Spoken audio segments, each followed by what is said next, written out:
Hello bachon, let's read the question. The question says which one of the following orders correctly represent the increasing acid strength of the given acids. Here 4 oxo acids of chlorine are given and we have to find out the correct increasing acid strength order. First of all, let us see the key concept of the question.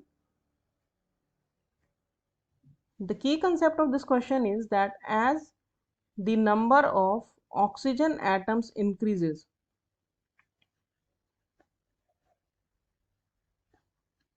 मतलब जैसे जैसे oxygen atom का number बढ़ता जाएगा ऐसे ही acidic strength भी बढ़ती है।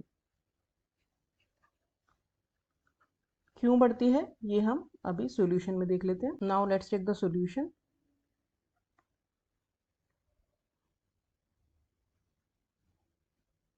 जो एसिडिक स्ट्रेंथ होती है किसी भी एसिड की वो डिपेंड करती है stability of the conjugate base. जितना ज़्यादा आपका कॉन्जुगेट बेस स्टेबल होगा उतनी ही ज़्यादा एसिडिक नेचर होगी, क्योंकि इजीली वो डोनेट कर देगा H+ आयन को, क्योंकि जो उसका कॉन्जुगेट बेस बन रहा है वो बहुत स्टेबल है। तो हम वन बाय वन देखते हैं। जैसे HOCl है, HOCl में बनेगा H+ plus OCl negative. OCl negative का जो स्ट्रक्चर हम देखेंगे वो इस तरह से होता है।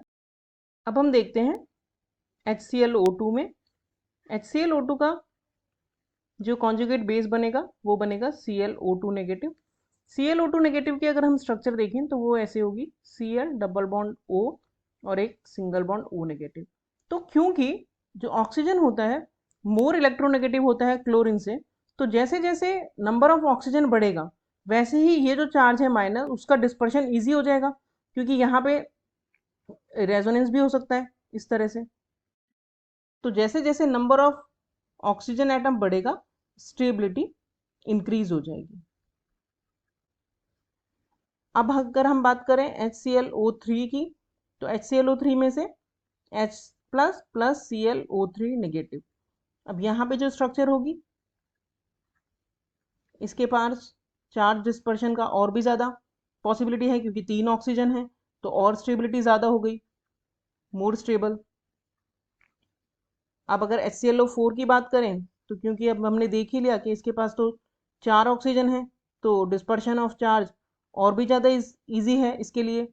तो इसकी स्ट्रक्चर अगर हम देखें तो वो इस तरह से होती है, 3 डबल बॉन्ड ऑक्सीजन, एक O नेगेटिव। तो ये हो गया इन चारों में से मोस्ट स्टेबल। तो जैसे जैसे कॉन्जुगेट बेस स्टेबल होता जाएगा एसिडिक स्ट्रेंथ बढ़ती चली जाएगी। तो अगर एसिडिक स्ट्रेंथ का ऑर्डर देखें तो जो कॉन्जुगेट बेस की स्टेबिलिटी का ऑर्डर है सेम ही एसिडिक स्ट्रेंथ का भी ऑर्डर। तो सबसे कम हमारा हो गया HOCl, then HClO2, then HClO3 और सबसे ज़्यादा एसिडिक हो गया HClO4। So the correct option is option 2. Hope you understood the solution well. Thank you.